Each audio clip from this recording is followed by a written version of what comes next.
मैंने तीनों ले लिए। हाँ बोलो। हाँ, मैंने तीनों एक साथ ही मंगा लिए थे।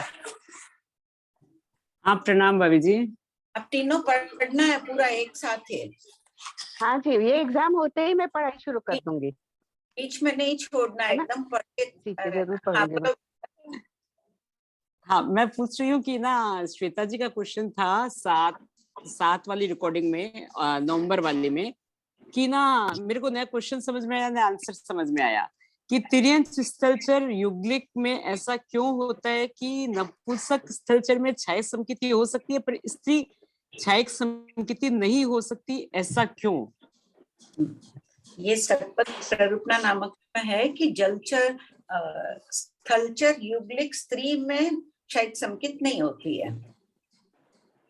नहीं तो नपुंसक स्थलचर में हो सकती है, उसमें नहीं।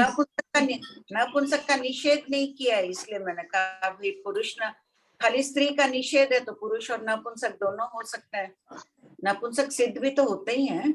हाँ होते हैं, पर ये एक बार जैसे कोई यहाँ है और वो युग्लिक में जा रहा है, स्थलचर में जा रहा है, और बदायु समकीर्ति होगा, बदायु छायक समकीर्ति, तो वो यहाँ नपुंसक है, उसको छायक समकीर्ति प्राप्त हो गई, फिर वो जा रहा है उस अपेक्षा से। हाँ हाँ, लेकिन स्त्री नहीं है। अगर स्त्री को तो दो ही है, स्त्री और पुरुष। युग्लिक तिर्यंत स्त्री नहीं बनेगी। किसी स्त्री को यहाँ पर अगर आ गई एक छायक संकेत, तो वो ग्रंथकार कहते हैं वो नहीं बनेगी, स्थलचर युग्लिक नहीं बनेगी। स्थलचर युग्लिक में होती है खाली क्षायक संकेत, युग्लिक में सिर्फ स्थलचर युग्लिक में होती है। खेचर तो मिथ्या दृष्टि होते हैं एकांत। हाँ हाँ। तो फिर इसमें क्या मल्ली प्रभु देवगति में गए, पुरुष रूप में गए, इसका फिर वो एक लाइन क्या उसी से लिंक करते हैं, वो भी नहीं समझ में आया। वो है कि कर्म ग्रंथकार तो कह रहे हैं, अपवाद ले रहे हैं कि मल्लीनाथ कि ना मैं एक पढ़ के थोड़ा कंफ्यूज हो गई थी। ये कर्म ग्रंथों की मान्यता है कि स्त्रियां क्षायक संकेत या सम्यक दृष्टि लेके स्त्री रूप में नहीं उत्पन्न होते हैं देवगति से, उनकी मान्यता, लेकिन बैठता नहीं है। मल्लीनाथ भगवान आए थे, वो कहते हैं ये अपवाद है। ब्राह्मी सुंदरी आए, शायद मेरे नेट की प्रॉब्लम में नहीं सुनाई दे रहा है। मेरी तो आवाज आ रही है और सबको तो मेरे नेट की प्रॉब्लम है भाभी। हाँ अब आ रही है मेरी आवाज? मेरी आवाज आई भाभी जी? आई तो भाभी जी इसका एक सेकंड में पढ़ूं, मेरे को थोड़ा सा क्लियर करना है। ग्रंथकार कह रहे हैं वे नहीं मान रहे कि स्त्री को छायक समकीर्ति लेकर स्थलचर युग्लिक में जाना देव में भी नहीं होगी। देव में तो कह रहे हैं चौथे जीव स्थान वाला देवी रूप में जाता ही नहीं है, चौथे जीव स्थान वाला देवी रूप में उत्पन्न नहीं होता है, देव रूप में होता है। मल्ली प्रभु गए देवगति में पर पुरुष रूप में, इसका क्या मतलब हुआ? नहीं, वो कह रहे हैं कि स्त्री वेदी जाएंगे नहीं ना, स्त्री वेद रूप में उत्पन्न नहीं होंगे यहाँ से जो सम्यक दृष्टि जाएंगे। चौथे गुण स्थान में जिन बोलों का निषेध किया है, गुण स्थान द्वार में देखो, स्त्री वेदी का बंद ही उसमें स्त्री वेदी अच्छा वेद का बंद ही नहीं कर रहे, गुण स्थान द्वार में आ गया ना। हाँ ठीक भाभी जी, आ गया समझ में। नहीं करेगा। ठीक है। एक मिनट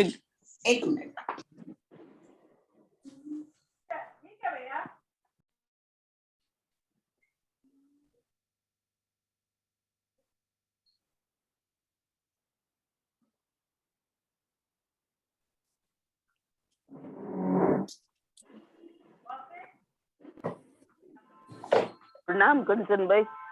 हाँ बोलिए सुधा भाई। वो आप जैसे बोले मल्लीनाथ प्रभु वो तो सिद्ध बुद्ध हो गए ना, वो तो देवगति में क्यों जाएंगे? उनका तो जाने का मतलब ही नहीं है।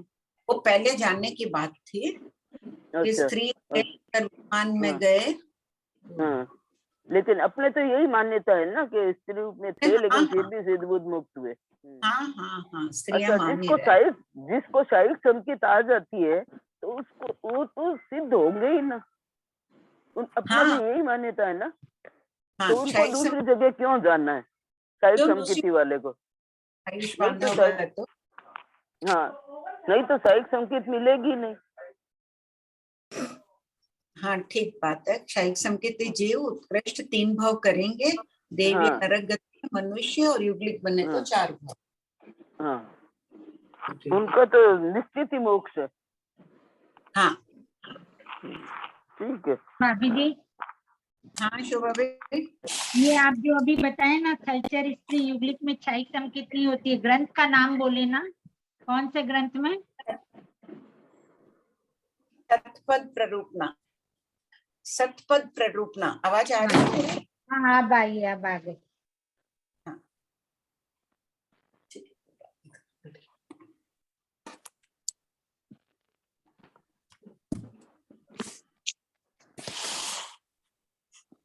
आंटी,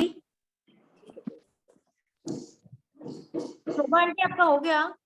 हाँ हो गया। आंटी, बोलो ना।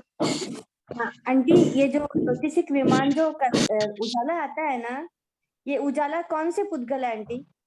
कौन से, क्या चीज के? ये जो रोशनी आती है ना सूर्य की, चंद्र की, तो आंटी ये रोशनी कौन से पुद्गल है? कौन से पुद्गलों की है?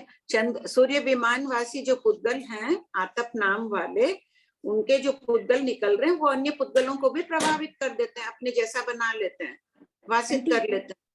सूर्य शुभ वैक्रिय पुद्गल है ना आंटी? नहीं नहीं, वेक्रिय नहीं है, औदारिक पुद्गल है। सूर्य विमान पृथ्वी का एक है, पृथ्वी का एक जीव है ना। अच्छा, वो जो पृथ्वी का एक पृथ्वी का एक जीव है, जो पुद्गल थे औदारिक पुद्गल आ रहे हैं, वही वासित होते होते आ रहे हैं। हाँ, वो पुद्गल है, प्रकाशित पुद्गल है, तो उनका भी प्रकाश आ रहा है। 1800 योजन तक बताया, 1900 योजन तक शलीलावती विजय में भी प्रकाश जा रहा है। तो ऊपर 100 योजन, क्योंकि सूर्य 800 योजन पर है, तो ऊपर उसका प्रकाश 100 योजन तिर्यक लोक में, नीचे 1900 योजन बताया गया। तो उसके द्वारा अन्य पुद्गल भी वासित हो रहे हैं। जैसे टॉर्च अंधकार प्रकाश हो जाता है ना, टॉर्च के प्रकाश से, उसी प्रकार उन पुद्गलों का सामर्थ्य समझना चाहिए। ठीक है आंटी। और आंटी एक और प्रश्न है आंटी, जो ये विमान जा रहे होते हैं, तो ये तो विमान की बहुत बड़े साइज के होते हैं, जब ये आकाश मंडल में अपने परिमंडल में घूम रहे होते हैं, तो वहां इतने अनंत जीव होंगे, तो उनकी विराधना का दोष किसको लगेगा आंटी? गाड़ी में कितने जीवों की विराधना होती है? तो आंटी गाड़ी के ओनर को लगती है ना, तो वहां तो बहुत, ऐसे तो इंद्र ओनर है। तो ओनर को क्यों, ड्राइवर को भी बहुत ममत्व रहता है, मेरी गाड़ी मैं अच्छी तरह चलाऊं, वो चलाऊं। जिसको भी ममत्व भाव है गाड़ी से, सबको लगेगी। टैक्सी में बैठते हैं, अपन खुद एंजॉय कर रहे हैं, टैक्सी में बैठे हैं, पूरी अनुमोदना है, तो क्रिया तो लगी रही है ना। तो सारे जीवों को लग रही है। हाँ, उन सारे पृथ्वी का जीवों को भी, वो तो उनके तो अवृत्ति परिणामों के कारण सभी लग रही है। जो 16,000 देव उठा रहे हैं चंद्र सूर्य विमानवासी देवों को, वो भी अपना मान रहे हैं। बहुत रति, बहुत खुश होकर वो रति प्रिय होते हैं, यानी घूमने के प्रिय होते हैं। जैसे कईयों को होता है ड्राइविंग का शौक होता है, वो होता है कार रेसेस होती है, वैसे देव बहुत खुश होकर चलाते हैं। ठीक है आंटी, हो गया। हाँ आंटी, कृपा है। प्रणाम आंटी जी, मैं पूछूं? हाँ बोलिए। एक्चुअली में मेरा बुक का क्वेश्चन नहीं है, थोड़ा बाहर से है, तो पूछ लूं क्या? हाँ बोलिए। ये एक जिज्ञासा थी, एवं भूत वेदना और अनेवं भूत वेदना में क्या फर्क है? हाँ निकालो तो प्रश्न। हाँ बोलिए। ठीक है, इसका समाधान भी है इसमें कि गज सुकुमार जी महाराज के जीव ने सौमिल के जीव को पूर्व भव में अग्नि का ताप दिया था। सौमिल ने भी गज सुकुमार जी को अग्नि का ताप दिया। यह एवं भूत वेदना का उदाहरण है। अन्य निमित्त द्वारा अन्य रूप से वे कर्म उदय में आवे, यह अन्य भूत वेदना का उदाहरण है। जैसा कर्म बांधा था उसी रूप में उदय आना एवं भूत वेदना है। जैसे गत्सु कुमार मुनि ने माँ के उसमें सौतेली माँ के भव में दिया था ना, सर पे ताप दिया था उनको, और मान लो अपने को भी कोई पीड़ा है, कुछ है, अब वो अनेवम भूत है या एवं भूत है अपन नहीं जानते हैं। हो सकता है कि अभी अपने को कोई दुख हो रही है, पीड़ा हो रहा है, सुख भी मिल रहा है, तो वो हूबहू वैसे ही किया या अन्य किसी कर्मों के कारण हो रहा है, उसे अनेवम भूत वेदना कहते हैं। अन्य निमित्त से मिला तो अनेवम भूत वेदना। अच्छा, हाँ जी, हाँ बोलिए। धन्यवाद। जय। हाँ जय। ये सपक श्रेणी में जीव मतलब ऊपर चढ़ता है ना, मतलब हास्य सटक के बाद में पुरुष वेद का क्षय दिखता है, तो उसमें एक समय न्यून 2 अवलिका का जो समय दिया वो किस अपेक्षा से दिया? बाकी में तो संकय स्थिति घात करके आता है। हाँ, तो एक समय न्यून मतलब 2 अवलिका दिया है, वो किस अपेक्षा से दिया? बाकी सब में ऐसा नहीं होता। इसमें एक समय न्यून काल लगाना, फिर अंतिम समय वाला तो भोग के खत्म कर रहा है, उस अपेक्षा से वो कह रहे हैं। छपक श्रेणी में जो पर प्रकृति में डालकर क्षय कर रहे हैं ना, स्थिति घात के द्वारा भी है, अंतिम उसका पर प्रकृति में डालकर एक समय न्यून लगा, इसलिए कहा कि एक समय उसको वेदन में लग गया, अंतिम समय वेद रहे हैं, कुछ भी परिणमन नहीं हो रहा है। उस अपेक्षा से ये फिर भी मुझे देखना पड़ेगा बहुत ध्यान से इसको, अभी छपक श्रेणी का विषय ध्यान नहीं आ रहा है।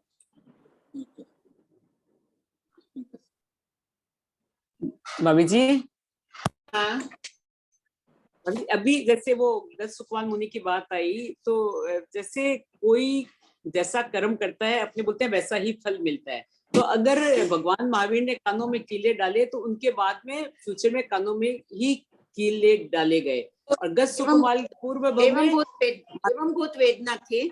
भगवान महावीर को और भी बहुत कष्ट मिले, क्या पता उन्होंने उसी रूप में बांधे थे या अन्य किसी रूप में बांधे थे, उसका पता है अपने को कि त्रिप्रेष्ठ वासुदेव के भोग में किया, वैसे मिल्लिक वाले ने कान में कीले ठोके।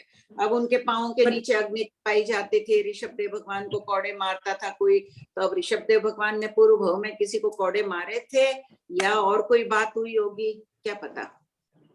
वो अनेवम भूत वेदना एक उसमें सुना था किसी से कि ना, जो सेम वैसे की वैसी वेदना मिलती है, सेम वैसे की वैसी, जैसे एग्जांपल दिया था सुकमाल मुनि भगवान महावीर। नहीं, वो ठीक, दोनों प्रकार की वेदना है। वेदना पद में प्रज्ञापना सूत्र में स्पष्ट दिया और इसमें भी दिया है ना, भगवती में भी पहले आया हुआ है ये विषय, जो कर्म जैसे बांधे हुए हैं वैसे भोगना और जो कर्म अनेक अन्यथा रूप में भोगना, दोनों प्रकार का वर्णन यहाँ भी है भगवती में। और वेदना पद में तो स्पष्ट दिया एवं भूत वेदना अनेवं भूत वेदना का। ठीक है।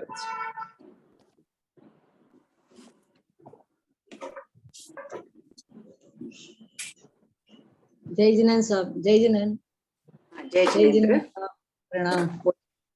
सोना, मैं तो खाली इसलिए करा कि आपका व्हाट्सएप एक बीच के पेड़ बनने तक के आत्मकथा को 2-3 बार पढ़ा, मुझे इतना अच्छा लगा कि सकारात्मक सोच, समाधि भाव, ये सब उस पेड़ की तुलना से अपनी तुलना की, तो बड़ा अच्छा लगा पढ़ने से बहुत। ये ना राजन मुनि जी महाराज व्याख्यान फरमाए थे, आप भी आए ना उस वक्त, वो भी थी क्या अन्नपूर्णा?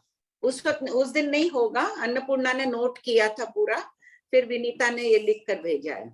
जी, बहुत अच्छा लगा, बहुत सुंदर, बार बार पढ़ने की इच्छा हो रही उसको, ताकि अपने में भावों में चेंज आए। चलिए साहब, प्रणाम सर। प्रणाम आंटी। हाँ बोलो आंटी। है ना, दूसरा गुण स्थान अपर्याप्त अवस्था में नहीं होता है? होता है ना, बाटे बेटे में 3 गुण स्थान, 3 जीव स्थान बताए, पहला, दूसरा, चौथा। तो फिर ये दूसरा गुण स्थान, शाश्वतान गुण स्थान, ये कारण अपर्याप्त जीवों के शरीर पर्याप्ति पूरी होने से पहले होता है? हाँ, क्योंकि इसकी स्थिति 6 अवलिका ही है ना, पूर्व भाव से लेके जाएगा, लो विकलेंद्रिय या जो भी जीव ले जा रहे हैं दूसरा जीव स्थान, तो उसके पहले ही पूर्ण हो जाएगा। दूसरे जीव स्थान की स्थिति 2-6 अवलिका उत्कृष्ट, जगन्य एक समय उत्कृष्ट 6 अवलिका। तो कोई जीव ने इस भाव में प्राप्त किया, 2-3 समय रहा या एक समय रह के काल किया, पर भाव में जाएगा तो 6 अवलिका में एक समय कम तक रह जाएगा उत्कृष्ट, तब तक तो शरीर पर्याप्ति भी पूर्ण नहीं होगी उसके। तो चौथे गुण स्थान से मान लो कोई दूसरे में आ रहा है, तो फिर वो क्या पर्याप्तियां वहीं पूरी करके आएगा? हाँ, कोई क्षयिक समकिति है, मान लो चौथे से दूसरे में आ रहा है। हाँ, चौथे से दूसरे में आ रहा है, तो वो पर्याप्तियां तो आके परभव में पूर्ण करेगा ना, जहां उत्पन्न होगा वहां पूर्ण करेगा। आहार पर्याप्ति पूर्ण किया, शरीर पर्याप्ति पूर्ण नहीं होती है, उसके पहले उसके दूसरे गुण स्थान का काल खत्म हो जाता है। पर क्षयिक समकिति दूसरे गुण स्थान में आएगा क्या? नहीं आएगा। नहीं, समकिति आएगा। हाँ, उपशम समकिति आ सकता है। उपशम संकेत में दूसरा गुण स्थान नहीं लेते हैं, चौथे से दूसरे में इसमें मान लो दूसरे कोई जीव आ रहा स्थान है, में तो हाँ, दूसरे गुण स्थान में उपशम संकेत से आ रहा है, वो वहीं पे काल करेगा, पर्याप्त अवस्था में काल करेगा, पर भव में अपर्याप्त अवस्था में ही उसकी खत्म हो जाएगी सास्वादन संकेत, क्योंकि उसका काल कम है। काल यानी समय कम है। क्लियर हुआ या नहीं? नहीं हुआ। हाँ, आपका प्रश्न वापस बोलिए ना। मेरा क्वेश्चन ये है कि जैसे कोई दूसरे गुण स्थान में आ रहा है कोई जीव, तो चौथे से तो मान लीजिए विकलेंद्रिय, हाँ विकलेंद्रिय में आ रहा है कोई जीव, हाँ, बेंद्रिय तो रूप वो में फिर उत्पन्न हो रहा है दूसरे गुण स्थान में, ठीक है, फिर तो वो उपशम समकीर्ति जीव है, मान लो दूसरे में आ रहा है, तो कोई क्या पर्याप्तियां वहां पूरी करेगा, वो चौथे में ही पूरी करके आएगा? वो तो पर्याप्त होकर ही मरेगा ना, पर्याप्त होके जो पहले ही पर्याप्ति था, वो जीव पर्याप्त में ही तो संकित थी उसमें, और वो काल कर रहा है, तो वो दूसरे से वापस चौथे में जा सकता है। हाँ, दूसरे से तो उसको नियम काल करके पहले में ही जाना पड़ेगा ना, दूसरे से डायरेक्ट चौथे में नहीं जाएगा वो। दूसरे में उसके अनंतानुबंधी चौक का उदय हो जाता है, मिथ्यात्व मोहिनी का उदय होता है उत्कृष्ट 6 आवलिका के बाद, जगन्य एक समय उत्कृष्ट 6 आवलिका, तो वो नियम मिथ्यात्व की और अभिमुख है, तो मिथ्यात्व में ही जाएगा, चौथे में नहीं जाएगा दूसरे से। अच्छा, तो फिर ये एक पैराग्राफ समझ में नहीं आ रहा आंटी। क्या है, पढ़िए। बड़ा है ये कि सास्वादान गुण स्थान में 21 प्राकृतिक, 24 प्राकृतिक, 25 और 26, 29 और 30 लिया, 7 और 31, ये 7 उदय स्थान लिए, तो है ना इसमें 27 और 28 को नहीं लिया, तो 27 28 को इसका कारण ये बताया है कि ये उदय स्थान का कारण अपर्याप्त जीवों के शरीर पूर्ण होने के बाद होता है, एवं उस अवस्था में किसी भी जीव को सास्वादन गुण स्थान नहीं होता। दूसरा गुण स्थान करण अपर्याप्त जीवों के शरीर पर्याप्ति पूर्ण होने से पहले होता है, उसके बाद कहा है कि दूसरे जीव स्थान वाला जीव अपर्याप्त अवस्था में काल नहीं करता है, लब्धि अपर्याप्त नहीं होता है वो जीव, मतलब वहां पे कोई उत्पन्न भी नहीं होता, दूसरे गुण स्थान में उत्पन्न कोई नहीं होता। नहीं, दूसरे गुण स्थान में उत्पन्न हो रहा है, लेकिन लब्धि अपर्याप्त रूप में नहीं होगा, अपर्याप्त नाम का उदय नहीं होता है कि अपर्याप्त में मर जाए, वो पर्याप्त होकर ही काल करेगा, इसलिए कारण अपर्याप्त काल। ठीक है आंटी। आंटी रीडिंग स्टार्ट कर दे क्या? टाइम हो गया आंटी। हाँ, तो नाम लिख लो एक बार। हाँ, बाकी के डाउट सब 3 बजे बाद ले लेंगे आंटी। ठीक है, नाम लिख लो। हाँ, रीडिंग स्टार्ट कर दीजिए ना। अभी इसमें वाला कौन पढ़ के रखे थे? देखो, लास्ट आहार का थोपड़ा हुआ था, कुछ पूछूं उसमें से? प्रियंका कहती है कि 2-3 प्रश्न पूछ लिया करो पिछले थोपड़ों में से। पूछिए आंटी। 4638 में जो दिया है, उद्गल और स्कंद के अलग अलग प्रश्न क्यों किए गए?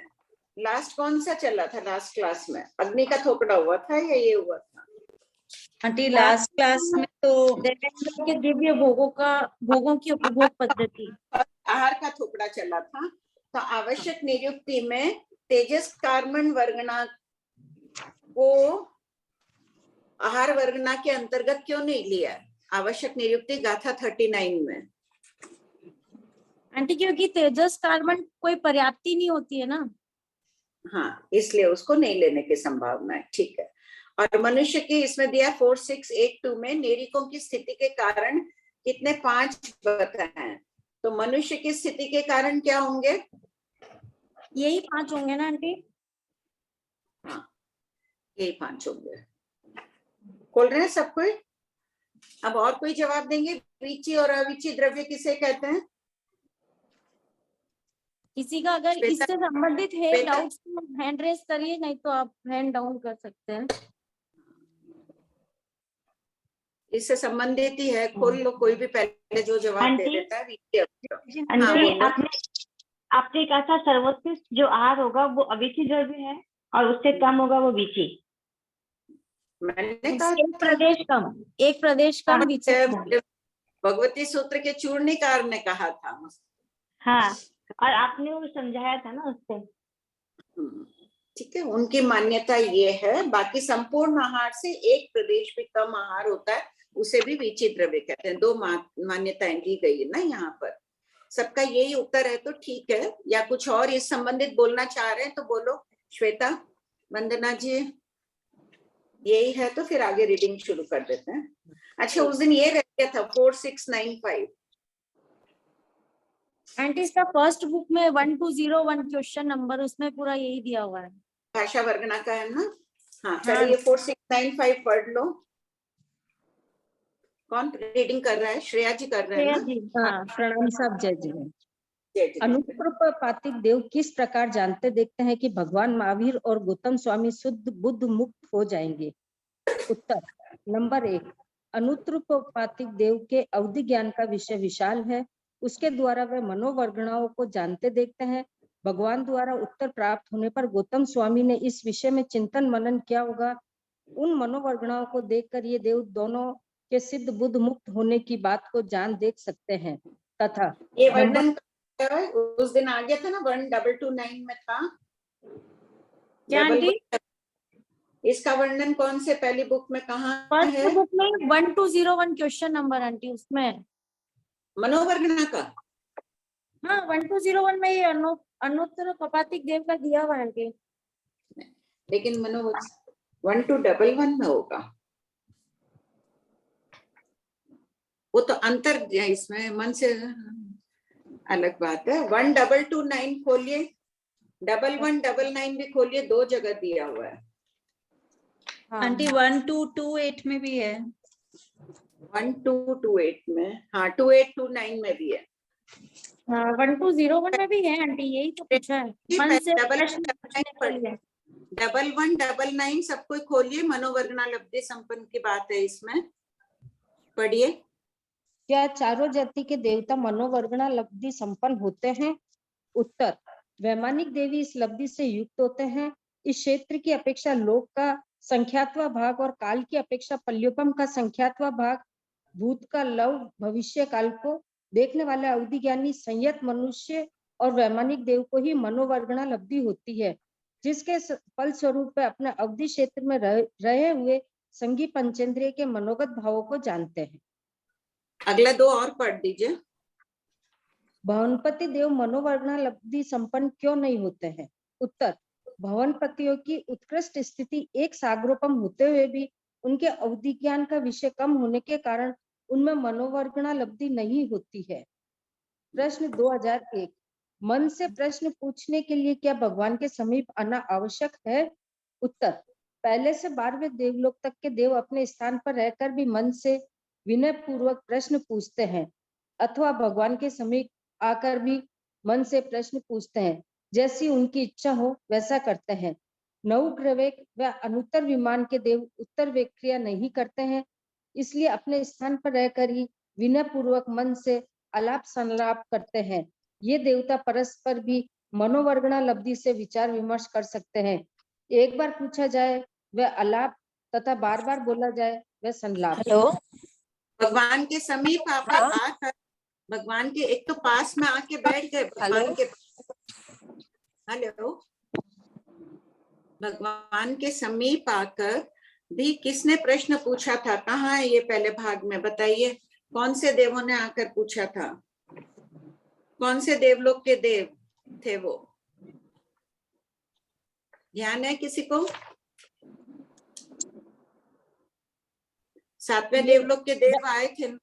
1192 में है। माँ शुक्ल नाम के 7वें देवलोक से माँ सर्ग नामक विमान एक मिनट खोलो, 1192 खोलो, खोलिए सब। ये आ गया ना यहाँ पर, ये भगवान के समीप आकर बैठे और मन से ही भगवान को प्रश्न पूछ रहे हैं, अथवा वहां रह के भी प्रश्न पूछ सकते हैं। ये हो गया, ये मनोवर्गना लब्धि का हो गया। भाषा वर्गना का कौन से प्रश्न में है? अच्छा, 11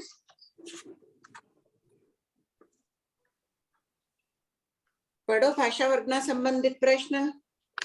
प्रियंका अभी बोली थी ना तुम प्रश्न नंबर? मैं आंटी 1201 पढ़ लिया उन्होंने।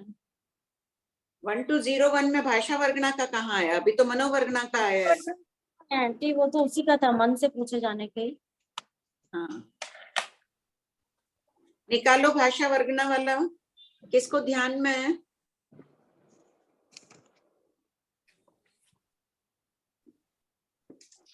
नहीं ध्यान आ रहा है, इसका मतलब अपना रिवीजन अच्छा नहीं हो रहा है। कोई को भी नहीं ध्यान आया? निकाल के रखना, आज का होमवर्क लिख लो सब कोई। भाषा वर्गना संबंधित प्रश्नोत्तर निकाल के रखना है। इस बहाने किताब को उठा के आगे पीछे देखेंगे, जरूर सबको ये होमवर्क करके रखना। पढ़िए बात। हाँ, पढ़ लीजिए श्रेया जी। अच्छा, नंबर 2, ये देव भाषा वर्गना के पुद्गलों को भी जानते देखते हैं, इसलिए भगवान महावीर और गौतम स्वामी के वार्तालाप द्वारा निकली हुई भाषा वर्गना को देखकर ये देव दोनों के सिद्ध बुद्ध मुक्त होने की बात को जान देख सकते हैं। नंबर 3, ये देव कर्मण वर्गना यानी उनके कर्मों की स्थिति को देखकर एवं अवधि ज्ञान से भी उनका भविष्य देखकर दोनों के सिद्ध बुद्ध मुक्त होने की बात को जान लेते हैं। ये ध्यान है ना, जैसे किसी ने कर्मण वर्गना छोटी हो रही, सिद्ध बुद्ध मुक्त होने वाले हैं, तो उपयोग लगा लेते हैं कि अब ये मोक्ष में जाने वाले हैं, इनके कर्म बहुत कम है, मनुष्य गति में जाकर शीघ्र ही मुक्त हो जाएंगे। पढ़िए आगे। तुल्य का थोपड़ा, शतक 14, उद्देशक 7। पूर्वापर संबंध।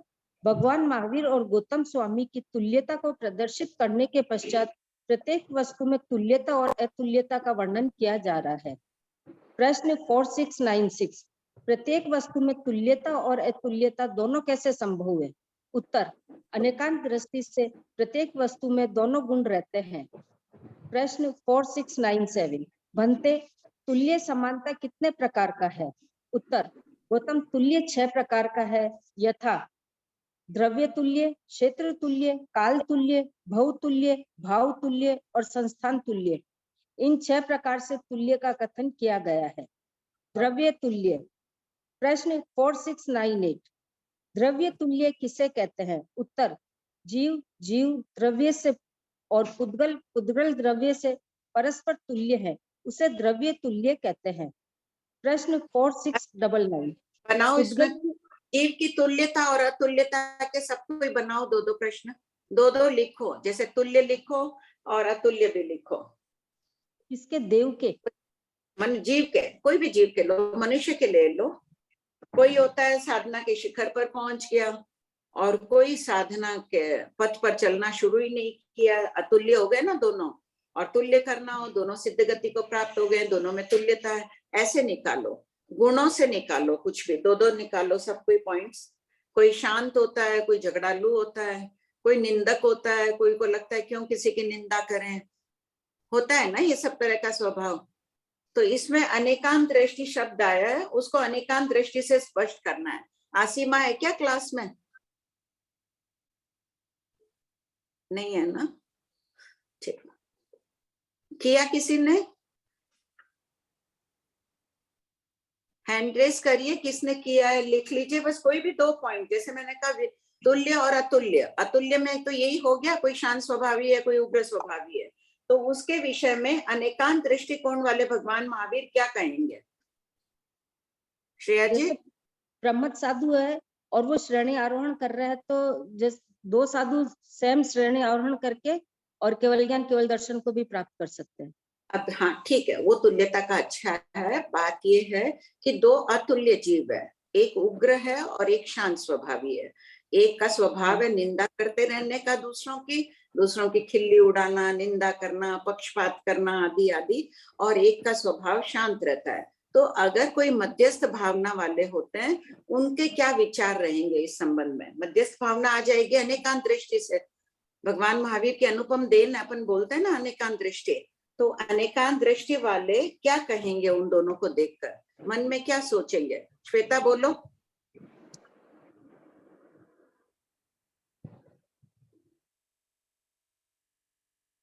मेरा प्रश्न क्लियर हुआ? श्वेता दी आवाज नहीं आ रही है आपकी। हाँ, बहुत हैंड रेज आ गए, अब जल्दी जल्दी बोल दो, कोई भी 1-2 जन है। आंटी, अगर वो मध्यस्थ भाव का हुआ तो वो ये कहेंगे कि द्रव्य से तो कोई मध्यस्थ भावना अनेकांत दृष्टि का ही रूप है कि ये भी है, ये भी। हाँ बोलो, इसमें क्या बोल सोचेंगे? तो आंटी वो कहेंगे कि जीव द्रव्य से तो दोनों तुल्य है, लेकिन भाव से दोनों अतुल्य हो गए। हाँ, और भी एक हो सकता है, कोई जाड़ कर्मों को बांध रहा है, कोई ढीले कर्मों को बांध रहा है, किसी की निर्जरा भी अलग अलग हो सकती है। तो मध्यस्थ भावना वाला क्या सोचेगा? उनके उत्तम विचार बताओ। उनके लिए तो आंटी जब तक संसार में है तब तक दोनों को वो एक ही नजर से देखेगा। एक ही नजर। उनके लगेगा ठीक है, बेचारा कर्मों से पीड़ित, इसके कर्मों का उदय है, इसलिए ये ऐसी गति प्रवृत्ति कर रहा है, ऐसे उनकी भावना रहेगी। अनेकांत दृष्टि वाले मध्यस्थ भाव वाला सोचेगा, सामने वाले को देखकर उसको करुणा भाव आएगा, ये तो अपने ही कर्मों को भोग, ठीक, दया के भाव। हाँ, दया के पात्र लगेंगे। ठीक, पढ़िए श्रेया जी। प्रश्न 4699 उद्गल की तुल्यता क्या भाव आएंगे? एक गुरु भक्त होगा, एक गुरु प्रत्यनीक होगा। गुरु प्रत्यनीक, प्रत्यनीक शब्द कहाँ आया है पहले भाग में श्रेया जी? थोकड़े का ही नाम है। नहीं, देखना नहीं, आज बिना देखे बोलो। प्रत्यनीक का थोकड़ा आया हुआ है, थोकड़े का नाम पता है? का थोकड़ा आया हुआ है। प्रत्यनीक शब्द का अर्थ क्या है? प्रत्यनीक का विरोधी। विरोधी हो गया। 8वें शतक में इसका आया प्रत्यनीक का थोकड़ा। तो एक गुरु भक्त होगा, एक गुरु प्रत्यनीक होगा। प्रत्यनीक को देखकर क्या भाव आएंगे? वहां भी अनेकांत दृष्टि, सबका दृष्टिकोण अलग है। अपने को तो वही भाव लाना है कि अपने करुणा से देखें उसको, वो अपने कर्मों के कारण कर रहा है। उसको देख के यही लगेगा कि वो क्यों अपना कर्म बांध रहा है गुरु की निंदा करके। वंदना जी कुछ बोलना चाह रहे हैं इस विषय में? आंटी जैसे आप कह रहे हैं कि जैसे एक जना निंदा कर रहा है ना, एक जना निंदा कर रहा है, पक्षपात कर रहा है, कुछ भी कर रहा है वो, दूसरे पल वही पर्सन उसके ही मध्य मतलब वो भाव आएगी, अरे मैं ये की निंदा क्यों कर रहा हूँ, मेरे कर्मों का बंध है, मतलब मैंने कुछ ऐसे किया है इसीलिए मेरे को भी ये मतलब ऐसे मिल रहा है, पक्षपात हो रहा है, या मैंने भी कुछ किया होगा पहले भाव में और में, तो उस समय वो ही पर्सन वो मध्यस्थ भाव में आ जाएगा, वो वही वाला पर्सन। हाँ, वो खुद भी मध्यस्थ भाव में आ गया। और जो मध्यस्थ भाव आता है वो क्या सोचेगा? वो कर्म बांधेगा क्या उन दोनों को देखकर? नहीं, वो तो कर्म नहीं बांधेगा, वो तो फिर तो तुल्यता हो जाएगी ना दोनों में, मध्यस्थ भाव वाला मध्यस्थ भाव तो तुल्यता हो जाएगी फिर तो दोनों में। हाँ, मध्यस्थ भाव वाला दोनों को तुल्य दृष्टि से देखेगा कि बेचारा कर्मों से पीड़ित है, इसके अशुभ कर्मों का उदय है, ये साधना के पथ पर गतिशील नहीं है, इसलिए इसका जीवन ऐसा है। वो कर्म नहीं, वो मध्यस्थ भाव वाला हमेशा एक ही भाव में रहेगा क्या आंटी? है मध्यस्थ भाव वाला इंसान एक ही भाव में रहेगा क्या? मध्यस्थ भाव बहुत ऊंची दशा है, ठीक है, वो भी छद्मता के आ गए, लेकिन बहुत ऊंचे मध्यस्थ ज्ञानी होंगे, वीतरागी होंगे, उनकी तो बात ही अलग हो गई। बाकी अगर वो चिंतन की दृष्टि में रहेगा, सामान्यतः कोई निंदा कर रहा है, अपने को भी बहुत अच्छा लगता है, पूरी बात सुनने में बहुत रस आता है, कोई किसी की निंदा करता है, कोई किसी का कुछ, अपने को भी अच्छा लगता है बोलना कि किसी उसने ये किया, उसने वो किया। लेकिन जब अपन साधना के पथ पर होते हैं, जब अपन चिंतन या अनुप्रेक्षा में रहते हैं, इस तरह की कोई घटना होती है, तब अपने विचार अलग तरह के होते हैं ना। जब भूल जाते हैं धर्म को, तब अपन भी उस भाव में आ जाते हैं। तो आंटी भाव तो कहते हैं अंतर्मुहूर्त बाद बदलता ही रहता है, तो ज्यादा देर शुभ में रहो ना, शुभ में बदलेंगे। अच्छा, ठीक है। छाता वेदनी की स्थिति मुहूर्त बताइए, मान लो औदारिक दंडकों में, तो अंतर मुहूर्त के बाद वो असाता बांधेगा, लेकिन एकदम मंद बांधेगा, मंद रस वाली बांधेगा, सूखी ठूंठ के समान बांधेगा असाता वेदनी। कुछ समय के लिए उसका अंतर मुहूर्त छोटा हो जाएगा। कितना फर्क पड़ेगा? एक लबालब रस भरी हुई असाता वेदनी बांधे, जब वो उदय में आएगी तो कितनी तीव्र रूप में आएगी। सही बात है आंटी। ने ये कंपलसरी है क्या कि साता वेदने के बाद असाता ही बंधेगी? हाँ, दो ही प्रकृतियां है ना, परावर्तमान, इनकी स्थिति अंतर मुहूर्त की बताइए औदारिक दंडकों में। है तो दो, नहीं है तो दो ही, लेकिन साता के बाद असाता, फिर असाता के बाद साता, ऐसे ही चलता रहेगा क्या क्रम? या साता के बाद साता भी हो सकता है, असाता के बाद असाता भी हो सकता है, ऐसा नहीं? अच्छा, ठीक है।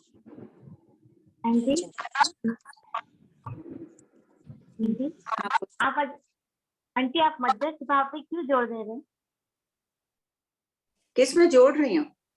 हाँ नहीं, मध्यस्थ भाव पे जोर क्यों दे रहे हैं आज? क्या आपकी क्या पता नहीं, वो भी तुल्यता पर ध्यान जा रहा है इसलिए बोल दे। चलो कोई अपेक्षा है आंटी हम लोगों से? विषयांतर हो गई क्या? कुछ विषयांतर हो गया होगा ना, ज्यादा बोल दियो इसलिए। नहीं आप चलो पढ़ो। भाभी जी प्रणाम। मध्यस्थ भाव में जीना है ना, मैं अपने अभ्यास के लिए बोल रही हूँ, ठीक है? तो सबको उसको अपने अपने पर ले लेना कि हम सबको मध्यस्थ भाव में आना है। अनेकांत दृष्टि शब्द देखकर वहां चिंतन चला गया। हाँ बोलो सुनीता। भाभी जी साता कहाँ, वो उत्कृष्ट रस कब बांधेगा जीव? हाँ। उत्कृष्ट रस को कब बांधेगा किसका? जीव? साता वेदनीय का, किसका? उत्कृष्ट रस का, साता वेदनीय। अकर्कश वेदनीय बांधने वाले उत्कृष्ट रस बांधते हैं। अकर्कश गुण- वेदनीय कर... हाँ नहीं, ऊंचे ऊंचे गुण। हाँ हाँ 1 से 6 उत्कृष्ट रस तक तो उत्कृष्ट, 1 से 6 तक तो नहीं। भाभी जी उत्कृष्ट रस बांधेगा नहीं ना, 1 से 6 तक तो। 10वें जीव स्थान में अच्छा। उत्कृष्ट अनुभाग बंध, और असाता का पहले में आ जाएगा। हाँ साता मिथ्या दृष्टि भी उत्कृष्ट अनुभाग बंद करता है, अनुभाव बंद, और सम्यक दृष्टि भी उत्कृष्ट अनुभाव बंद करता है। मिथ्या दृष्टि अशुभ प्रकृतियों में उत्कृष्ट अनुभाव बंद करता है, सम्यक दृष्टि शुभ प्रकृतियों में उत्कृष्ट अनुभाव बंद करता है। ठीक है। रसबंदी तो मुख्य है कर्म बंध में। हाँ हाँ वो तो। आंटी अकर्कश भाव तो अपन 7वें गुण स्थान से ले लेते हैं ना, फिर 10 तक लेना है सबसे हाईएस्ट। कौन सा? साता? हाँ साता वेद में। हाँ पहले से भी बन रही, पहले गुण जीव स्थान वाले भी बांधते हैं। आंटी अभी अपने कर्कश और अकर्कश वर्ड बोला ना, वो अकर्कश तो अप्रमत साधु ही स्टार्ट कर सकते हैं। अकर्कश वेदनीय कर्म अप्रमत साधु बांध रहे हैं ना, साधु तो बांध 7th, रहे हैं। हाँ तो उसमें भी 10th सबसे ऊंचे कौन होते हैं? 10वें जीव स्थान वाले। बाद में तो इरियापथिक कर्म बंद हो गया, वो तो एक समय के लिए बंधेगा, वहां तो अनुभाग बंद है ही नहीं। आएगी आत्मा पर लगेगी, वेदन होगा, निकल जाएगी घास की तरह। ठीक बात जी। पढ़िए। उत्तर नंबर 1। एक परमाणु दूसरे परमाणु के साथ द्रव्य से तुल्य है, किंतु 2 प्रदेशी स्कंद आदि के साथ द्रव्य से तुल्य नहीं है, यावत। नंबर 2। एक अनंत प्रदेशी स्कंद दूसरे अनंत प्रदेशी स्कंद के साथ द्रव्य से तुल्य है, किंतु दूसरे स्कंदों के साथ द्रव्य से तुल्य नहीं है। क्षेत्र से तुल्य। प्रश्न 4700। क्षेत्र तुल्य किसे कहते हैं? उत्तर। एक आकाश प्रदेश अवगाढ़ पुद्गल एक आकाश प्रदेश अवगाढ़ पुद्गल के साथ क्षेत्र से तुल्य है, किंतु 2 यावत असंख्यात आकाश प्रदेश अवगाढ़ पुद्गल के साथ क्षेत्र से तुल्य नहीं है, यावत। नंबर 2। असंख्यात आकाश प्रदेश अवगाढ़ पुद्गल दूसरे तुल्य असंख्यात आकाश प्रदेश अवगाढ़ पुद्गल के साथ क्षेत्र से तुल्य है, शेष के साथ तुल्य नहीं है। नंबर 3। असंख्यात प्रकार का होता है, इसलिए तुल्य असंख्यात प्रदेश अवगाढ़ कहा गया है। काल तुल्य। प्रश्न 4701। काल तुल्य किसे कहते हैं? उत्तर। एक समय की स्थिति वाला पुद्गल एक समय की स्थिति वाले पुद्गल के साथ काल तुल्य है, किंतु 2 समय यावत असंख्यात समय की स्थिति वाले पुद्गल के साथ काल तुल्य नहीं है। इसी प्रकार उपयोग पूर्वक तुल्य असंख्यात समय की स्थिति वाले पुद्गल की तुल्यता और अतुल्यता का कथन करें। भवतुल्य। प्रश्न 4702। भवतुल्य को उदाहरण से स्पष्ट कीजिए। एक निरेख के साथ भवतुल्य है, किंतु दूसरी गति के जीवों के साथ भवतुल्य नहीं है। भावतुल्य। प्रश्न 4703। भावतुल्य कितने प्रकार का है? उत्तर। भावतुल्य 2 प्रकार का है, अजीव भावतुल्य और जीव भावतुल्य। अजीव भाव। प्रश्न 4704। अजीव भाव के कितने भेद हैं? उत्तर। अजीव भाव के 5 वर्ण, 2 गंध, 5 रस और 8 स्पर्श, ये 20 भेद हैं। प्रश्न 4705। अजीव भाव तुल्य किसे कहते हैं? उत्तर। एक गुण काले वर्ण वाला पुद्गल एक गुण काले वर्ण वाले पुद्गल के साथ भाव तुल्य है, किंतु 2 गुण यावत अनंत गुण काले पुद्गल के साथ भाव तुल्य नहीं है। इसी प्रकार 2 गुण काले यावत अनंत गुण काले पुद्गल की तुल्यता और अतुल्यता का वर्णन उपयोग पूर्वक करें। इसी प्रकार शेष वर्णादि 19 बोलों का कथन करें। वर्णादि 20 बोल इंटू 13 गुण बराबर 260 आलापक होते हैं। जीव भाव। जीव भाव इंटू किसे 13 कहते कैसे हैं? हुए, बोल हुए? एक से एक इंटू 13 क्यों आए? एक काला, गुण काला, दो गुण, 2 गुण काला, यावत 10 गुण दो काला, गुण काला, संख्यात गुण काला, असंख्यात गुण काला, अनंत गुण काला, 13 और 20 वर्ण गंध रस के। हाँ। जीव भाव आंटी किसे? मेरे को, आंटी हाँ बोलो। आंटी जी, हाँ प्रणाम आंटी जी। आंटी मेरे को इसमें डाउट है, मैं अभी पूछूं या 3 बजे? हाँ बोलो, इससे संबंधित तो अभी पूछना है ना। हाँ आंटी 4699 में हम कह रहे हैं कि एक परमाणु दूसरे परमाणु के साथ द्रव्य से तुल्य है और 2 प्रदेशी स्कंद आदि के साथ तुल्य नहीं है। अपना ये जो खोखड़े की किताब है ना, आदम स्कूप मंजूषा, इसमें आगे क्या लिखा है कि इसी तरह 3 प्रदेशी स्कंद के अलावा दूसरे पदार्थ के साथ द्रव्य से तुल्य नहीं है, यावत 10 प्रदेशी स्कंद के अलावा दूसरे पदार्थ के साथ द्रव्य से तुल्य नहीं है। अब आगे लिख रहे हैं कि तुल्य संख्यात प्रदेशी स्कंद के अलावा दूसरे पदार्थ के साथ द्रव्य से तुल्य नहीं। तो उसको क्या समझेंगे आंटी कि 21 प्रदेशी वो 21 प्रदेशी के साथ ही तुल्य, ऐसा? हाँ, बाकी 21 प्रदेशी 22 प्रदेशी के साथ तुल्य नहीं है। तो फिर आंटी ये तो अजीब पर्याय से मेल नहीं खाता ना। अजीब पर्याय में तो हम क्या आंटी वहाँ सभी बहुत कंफ्यूजन हो रहा है। नहीं, वहाँ सभी सम्मिलित है अजीव पर्याय में। संख्या प्रदेशी स्कंद में सभी संख्या प्रदेशी 11 से लेकर जब तक असंख्य की संख्या प्राप्त नहीं होती है, उस अपेक्षा से कथन है। यहाँ तुल्य संख्या वाला नहीं, पर वहां पर भी द्रव्य से जब तुलना करने है ना भगवान, तो वहां पर भी यही बता रहे हैं, एक परमाणु पुद्गल दूसरे परमाणु पुद्गल से द्रव्य से तुल्य, प्रदेश से तुल्य। यावत 10 प्रदेशी स्कंद से द्रव्य से तुल्य और प्रदेश से तुल्य। लेकिन जब एक संख्येय प्रदेशी स्कंद की बात करें, संख्येय प्रदेशी स्कंद से द्रव्य से तो तुल्य बताया भगवान ने, प्रदेश से द्विस्थान प्रतित बता दिया। तो इसको कैसे समझेंगे आंटी? दोनों आगम है, दोनों में अलग चीज। प्रदेश से द्विप्रदेशी वहाँ एक ही संख्या प्रदेशी स्कंद को ले लिया, वहाँ द्विस्थान पतित से ये बताया कि अनेक प्रकार के संकेत प्रदेशी स्कंद होते हैं। यहाँ प्रदेश वहां पर द्रव्य से तो वहां पर भी तुल्य बताया ना, प्रदेश से द्विस्थान पतित है, भिन्न भिन्न, यही तो है अपेक्षावाद। वहाँ उस अपेक्षा से कथन है कि संख्या प्रदेशी स्कंद एक ले लिया, फिर बता दिया प्रदेशों की अपेक्षा इनमें द्विस्थान पतित का अंतर है। द्रव्य तुल्य है, द्रव्य की अपेक्षा वो संख्या प्रदेशी, ये संख्या प्रदेशी है। यहाँ ये बता रहे हैं कि संख्या प्रदेशी स्कंद भी अनेक प्रकार के होते हैं, तुल्य उसी को बोल रहे हैं जो समान संख्या वाले हैं, और भिन्न भिन्न प्रकार से विवक्षा है। यही तो अपेक्षावाद है। हाँ, वही कंफ्यूज, मेरे निर्मल भैया से बहुत डिस्कशन हुआ। निर्मल भैया बोले क्लास में एक बार और पूछ लेंगे, बहुत डिस्कशन।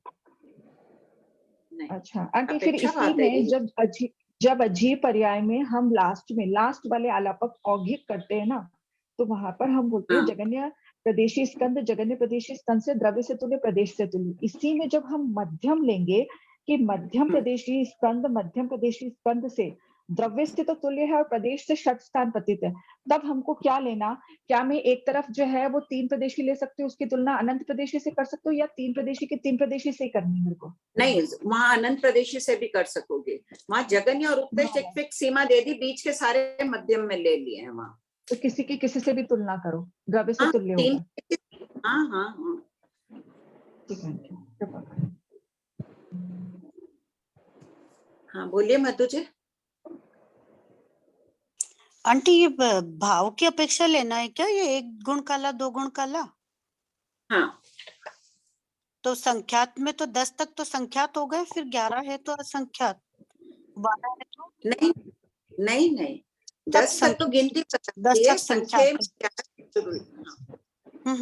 और ये द्रव्य से हम जीव की अपेक्षा और क्षेत्र से आकाश प्रदेशों की अपेक्षा लेने का। जीव का तो वर्णन अब आएगा ना, अभी तो अपन अजीव की बात कर रहे हैं, इधर उद्गल की बात चल रही है।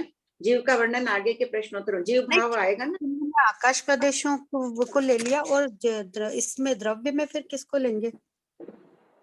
द्रव्य में द्रव्य समुच्चय, उसमें ना आकाश प्रदेश की विवक्षा है ना उसके गुण की विवक्षा है कि 1 गुण काला या 2 गुण काला, बस द्रव्य है, परमाणु द्रव्य है या 2 प्रदेशी स्कंद एक द्रव्य है, उसकी अपेक्षा है। वहां बाकी सब गौण हो गए। क्षेत्र में द्रव्य कोई भी हो, एक आकाश प्रदेश उगाड़ पुद्गल, एक परमाणु भी हो सकता है, एक सूक्ष्म अनंत प्रदेशी स्कंद भी हो सकता है। कौन सा है ये हमें मतलब नहीं, हम सिर्फ आकाश प्रदेश की बात कर रहे हैं। जब क्षेत्र अच्छा। तुल्य 4700 में कर रहे हैं ना। हाँ, और ऐसे काल में काल भी में एक स्थिति, समय स्थिति, काल में ठीक है। काल में भी एक समय की स्थिति परमाणु की भी हो सकती है, अनंत प्रदेश स्कंद की भी हो सकती है। तो जो भी हो, हमें द्रव्य से मतलब नहीं, हमें यहाँ स्थिति की अपेक्षा बात करनी है। और भव में भी यह आ गया, भाव में भी वो आ गया, जीव भाव जीव भाव। अच्छा ठीक। हाँ बोलिए संजू जी। जय जिनेन्द्र, प्रणाम। ये द्रव्य तुल्य में है 4699 का सेकंड पॉइंट। जैसे एक अनंत प्रदेशी है और दूसरा भी अनंत प्रदेशी है, तो एक के साथ तुल्य है और एक के साथ तुल्य नहीं है, ऐसा ही समझना। एक अनंत प्रदेश, यहाँ पे अनंत प्रदेशी स्कंद, बस खाली अनंत प्रदेशी स्कंद ले लिया। प्रदेशों में कितनी भी भिन्नता हो उसकी अपेक्षा नहीं कह रहे हैं अभी। एक वो आगे कथन लिख दिया कि एक अनंत प्रदेशी स्कंद है, दूसरे अनंत प्रदेशी स्कंद से द्रव्य की अपेक्षा तुल्य है, बस प्रदेश नहीं गिन रहे यहाँ। अच्छा, और ये सेकंड वाला 4700 वाला भी एक बार क्लियर कर दीजिए ना। एक आकाश प्रदेश अवगाढ़ उद्गल, जैसे एक आकाश प्रदेश पर परमाणु भी रहता है, परमाणु तो एक आकाश प्रदेश पर ही रहेगा। दो प्रदेशी स्कंद कितने आकाश प्रदेशों पर रह सकता है? नहीं। दो प्रदेशी स्कंद कितने आकाश प्रदेशों पर रह सकता है? एक पर भी रह सकता है या दो पर भी रह सकता है ना। हाँ। और तीन प्रदेशी स्कंद कितने आकाश प्रदेशों पर रह सकता है? एक पर रह सकता है। हाँ।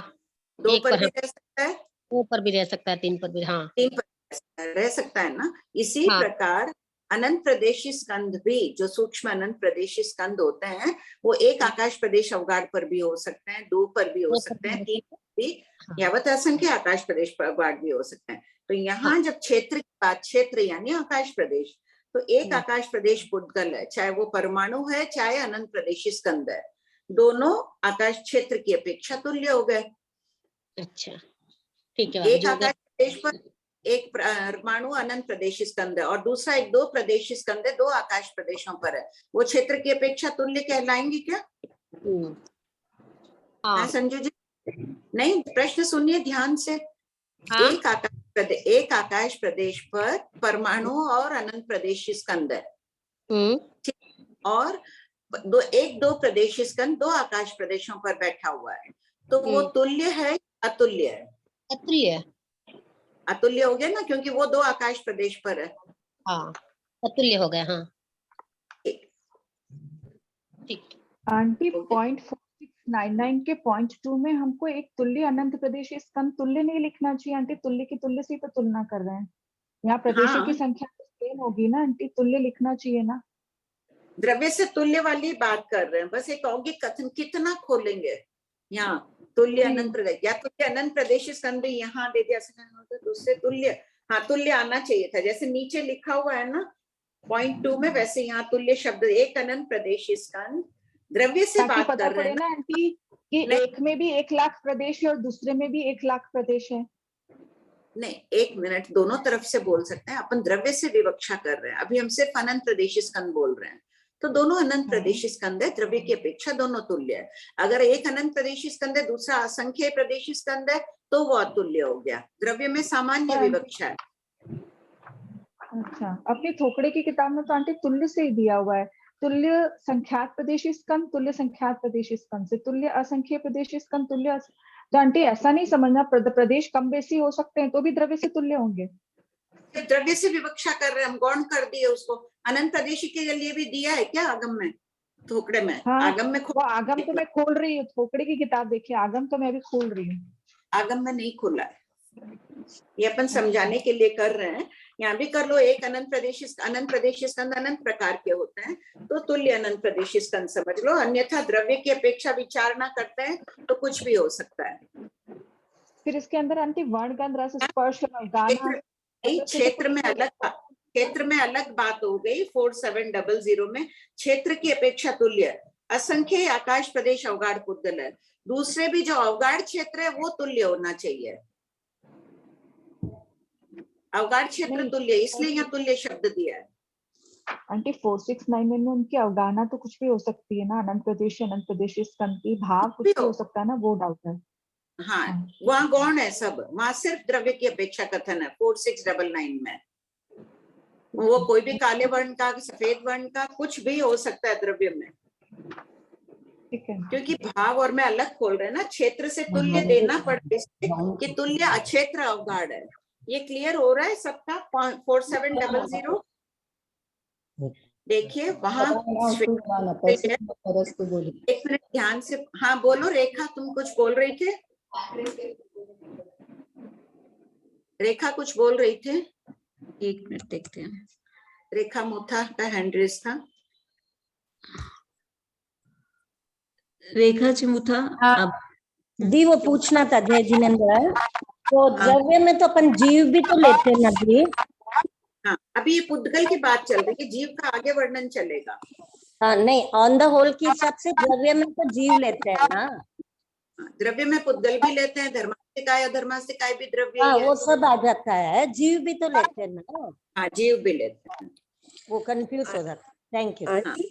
द्रव्य से तुल्य में आपने कहा असंख्य प्रदेशी स्कंद और अनंत प्रदेशी स्कंद, तो द्रव्य से तुल्य नहीं होंगे क्या? द्रव्य से तो तुल्य होंगे। वो अतुल्य हो जाएंगे ना वो। क्यों? एक अनंत, वो तुल्य कैसे होंगे? एक अनंत प्रदेशी स्कंद है, एक असंख्य प्रदेशी स्कंद है।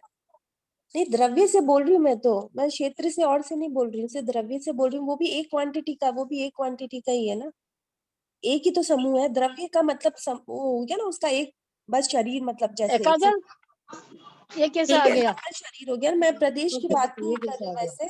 हाँ, प्रदेश की बात बात बोल रहे हैं ना, द्रव्य से बोल रहे हैं। अच्छा, आपका कहना है कि भाई द्रव्य तो एक असंख्य प्रदेशी स्कंद, एक अनंत प्रदेशी स्कंद है, द्रव्य की अपेक्षा तुल्य है। यहाँ पे कम से कम अपन व्याख्या तुल्यता की कर रहे हैं, तो अनंत प्रदेशी स्कंद की अनंत प्रदेशी स्कंद से तुलना कर रहे हैं। करो विवक्षा तो एक परमाणु भी द्रव्य है और अनंत प्रदेशी स्कंद भी द्रव्य है, फिर हम इसकी तुलना करके बता, दोनों द्रव्य ये आपने जो लिखा वो ठीक है, लेकिन हम अभी एक क्वेश्चन है ना असंख्य का और अनंत प्रदेशी का, तो द्रव्य से तो वो भी तुल्य है ना, एक एक ही तो बॉडी है उनकी। द्रव्य से वो भी तुल्य है, से तुल्य है। बाकी प्रदेश वगैरह क्षेत्र से तो फिर अलग अलग हो जाएगा उनका जो होगा। हाँ। भाभी जी आंटी एक सेकेंड, इसमें कंफ्यूजन हो गया। आप क्या बोला है कि अनंत प्रदेशी पुद्गल असंख्य प्रदेशी पुद्गल से तुल्य है? अभी विनीता नहीं, उन्होंने वो जो वंदना जी बोल रहे हैं ना, वो पूछ रहे हैं कि एक अनंत प्रदेशी स्कंद भी द्रव्य है, एक असंख्य प्रदेशी भी द्रव्य है, परमाणु द्रव्य ही है, सभी द्रव्य है, तो सभी द्रव्य की अपेक्षा तो तुल्य ही है। ठीक है, द्रव्य की अपेक्षा तुल्य है, लेकिन व्याख्याकारों ने इसकी व्याख्या ऐसे ही की है, तुलना बता दी, परमाणु परमाणु के साथ में तुल्य है, परमाणु दो प्रदेशी के साथ में, तो दोनों राइट है, फिर दोनों राइट है आंटी। हाँ वो भी राइट है, यही तो अनेकांत दृष्टि है। यही तो अपेक्षावाद है, दृष्टि नहीं अपेक्षावाद है। अपेक्षाओं से कथन करना जिन शासन के महत्ता है। हाँ बोलो। आंटी सेकंड पॉइंट में दिया है ना कि एक अनंत प्रदेशी स्कंद दूसरे अनंत प्रदेशी स्कंद के साथ द्रव्य से तुल्य, किंतु दूसरे स्कंदों के साथ द्रव्य से तुल्य नहीं है। यहाँ अनंत है तो फिर वो उसको तुल्य कैसे बोलेंगे आंटी? द्रव्य अगर सामान्य विवक्षा करें जो वंदना जी बोल रहे हैं वो भी सही है, ये भी सही है। यही तो अपनी अपेक्षा आ गई।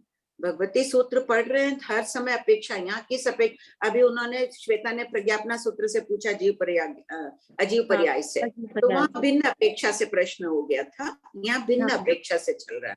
यहाँ पे सामान्य परिषद होगी, गौतम स्वामी ने इसी दृष्टिकोण से पूछा है।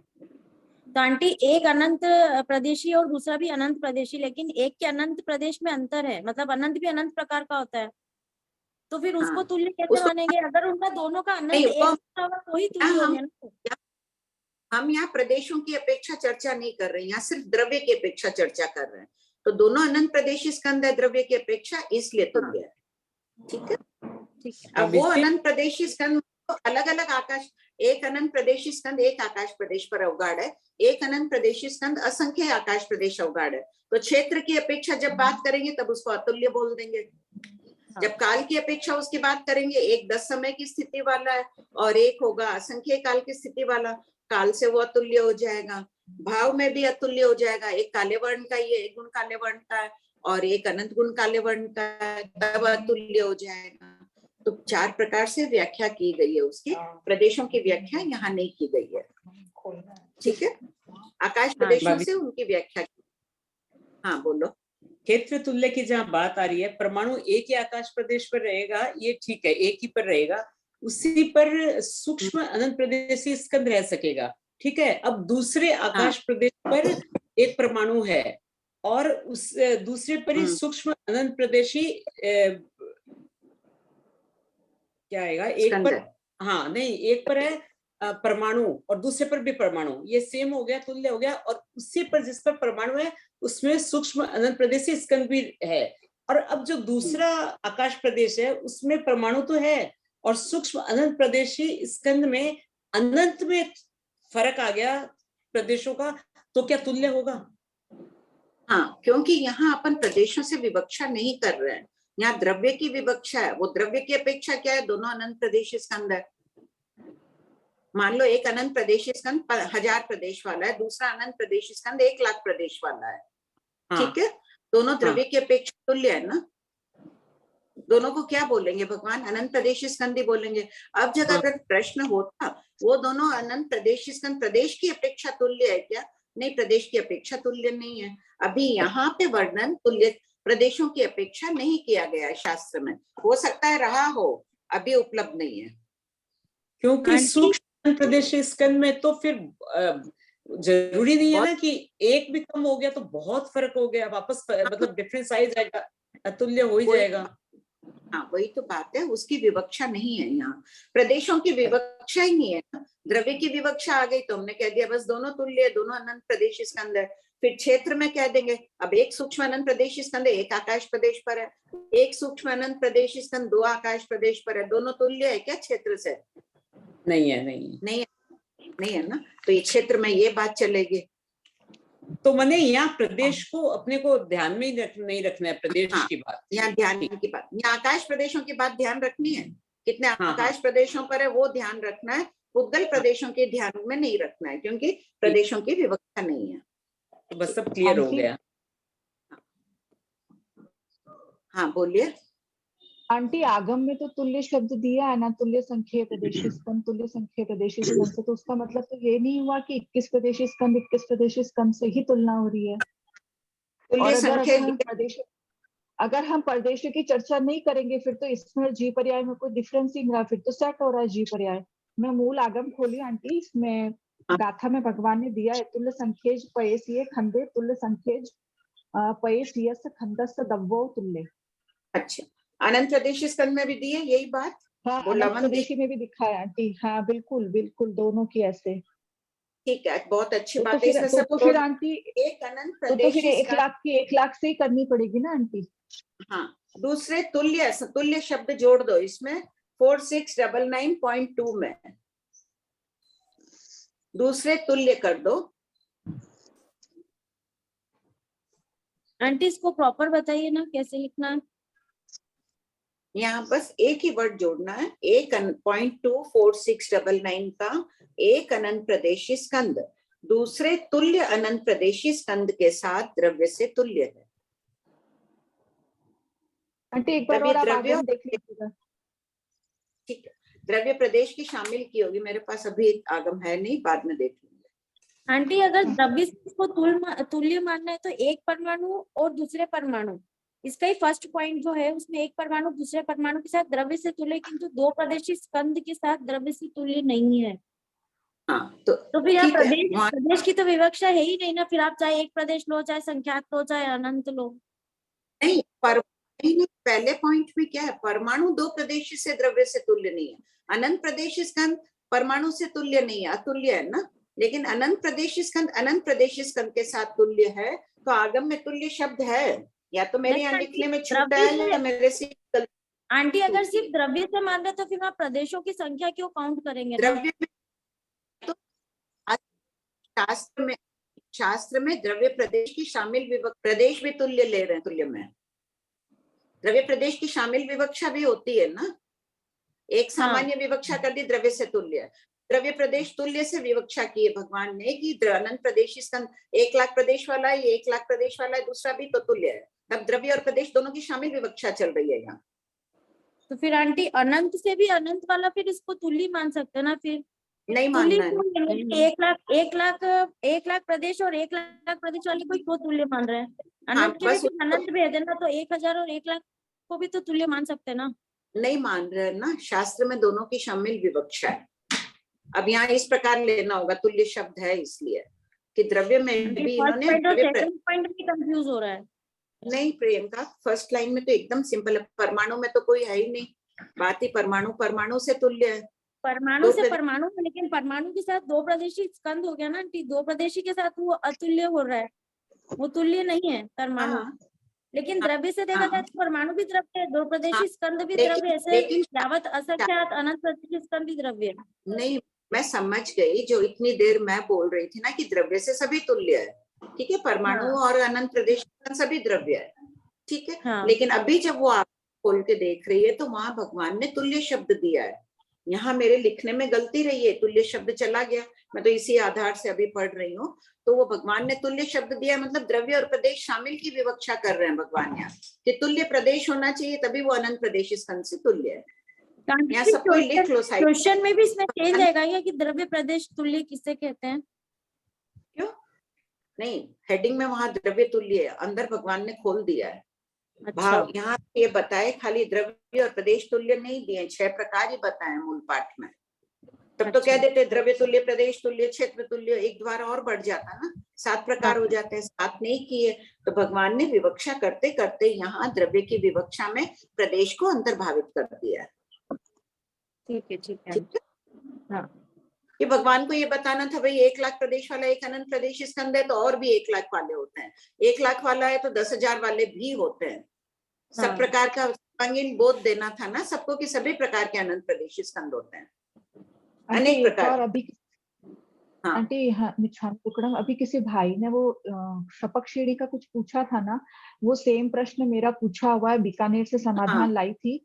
तो वो भाई बाद में या तो मेरे से कांटेक्ट कर ले या फिर तत्वज्ञ के ग्रुप में मैसेज डाल दे, मैं आंसर भेज दूंगी लिखा हुआ मनसा कर। ठीक, विमला जी। हेलो, हाँ बोलिए विमला जी। हाँ, वो तुल्य और अतुल्य में क्या अंतर, कुछ समझ में नहीं आया। तुल्य क्या और अतुल्य क्या? तुल्य यानी एकदम समान होना चाहिए, अतुल्य यानी समान नहीं होना चाहिए। समान नहीं होना चाहिए, हाँ। अच्छा, और ये उद्गल की तुल्यता का 4699 का ये बिल्कुल समझ में नहीं आ रहा। परमाणु परमाणु के साथ में तुल्य है द्रव्य की अपेक्षा, दोनों समान है, वो भी परमाणु है वो भी परमाणु है। 2 प्रदेश स्कंद है, 2 प्रदेश स्कंद के साथ तुल्य है। आप इसको बार बार पढ़िएगा विमला जी, ध्यान में आ जाएगा, फिर कोई प्रश्न हो तो बाद में कर लीजिएगा। अच्छा, ठीक है। हाँ, बहुत कृपा करें। हाँ बोलिए आरती जी। प्रणाम आंटी जी। आंटी जी, इसे हम इसे घटित कर सकते हैं कि सभी तीर्थंकर भगवान केवल ज्ञान की अपेक्षा तुल्य है, छद्मस अवस्था में उनके वेदनीय कर्म अतुल्य है। वेदनीय कर्म अतुल्य मतलब वेदना तो सबके अलग अलग होगी ना। अभी महावीर स्वामी ने तो कितनी वेदना भोगी थी, तो वो पहले तीर्थंकर भगवान से तो मीन्स बढ़ती गई या किसी को नहीं, मीन्स कम ज्यादा अतुल्य हो गया। और पर है ना, हाँ उनके अवगाहना की अपेक्षा अतुल्य, पर ओवरऑल हम ऐसे बोलते हैं कि सभी तीर्थंकर भगवान की रिद्धि समान है। पर अपेक्षावाद से हम ऐसे बोल सकते हैं कि पहले तीर्थंकर भगवान के गणधर अधिक थे, फिर कम कम होते गए, और अवगाहना भी पहले तीर्थंकर भगवान की अधिक थी, फिर महावीर स्वामी तक आते आते कम होती गई, और आयु भी कम होती गई। तो वो अपेक्षावाद से हम ऐसे बोलते हैं कि उनकी आयु या उनकी जो भी रिद्धि होती है वो समान ही गिनाते हैं, अपन ऐसे ही गिनते हैं ना। तो ये अपन घटित कर सकते हैं ऐसे। हाँ कर सकते हैं। अनुप्रेक्षा कैसी है? द्रव्य क्षेत्र काल भाव की अपेक्षा भी कर सकते हैं ना। इस द्रव्य से तो उनकी अवगाहना ले लो, क्षेत्र से आर्य क्षेत्र में भी विचरण हुआ था महावीर स्वामी का, मिच्छामी दुक्कडम, महावीर स्वामी का अनार्य क्षेत्र में भी विचरण हुआ था। और तुल्यता में ऐसा ही ले सकते कि तीर्थंकर बनने के बाद में ये सब एकदम ठीक है। ये अनुप्रेक्षा का विषय है, अनुप्रेक्षा करना भी चाहिए जरूर, सबको ही भिन्न भिन्न प्रकार से कर लेना। अच्छा, बहुत बहुत कृपया है आंटी। ठीक बात है। बोलो वीना जी। हाँ, जय जिनेन्द्र बाबू जी, प्रणाम।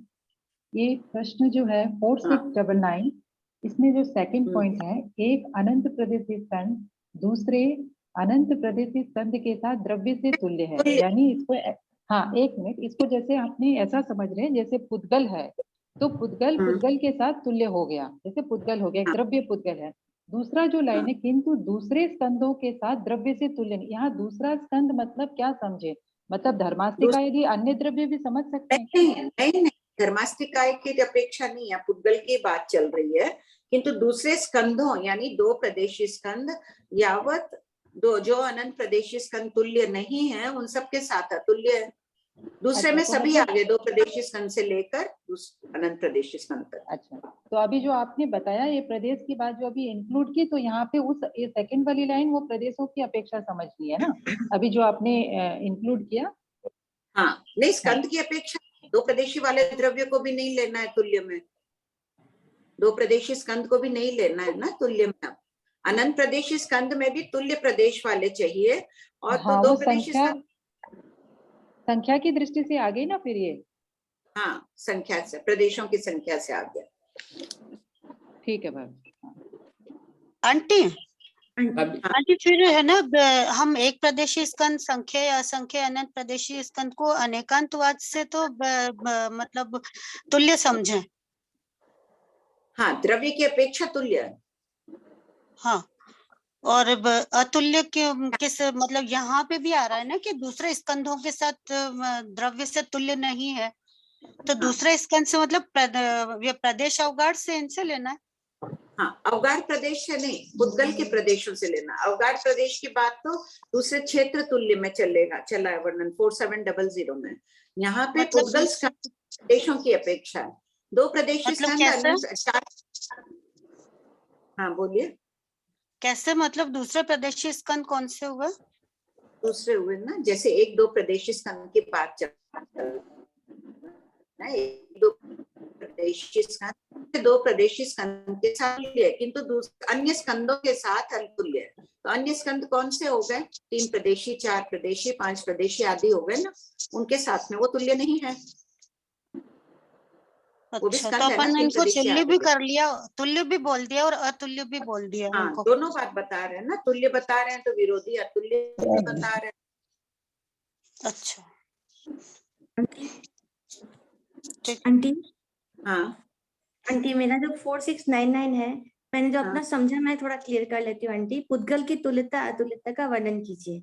आंटी, जो पहला लाइन है, एक परमाणु दूसरे परमाणु के साथ द्रव्य से तुल्य है, ये अगर हम दूसरे परमाणु की जगह पे दूसरे अनंत प्रदेशी स्कंद भी कहते हैं तो द्रव्य से तो तुल्य है, पुद्गल पुद्गल है। तो ये लाइन की पहली बात, परमाणु से परमाणु की कंपेरिजन की जरूरत नहीं थी, हम किसी से भी कर सकते हैं।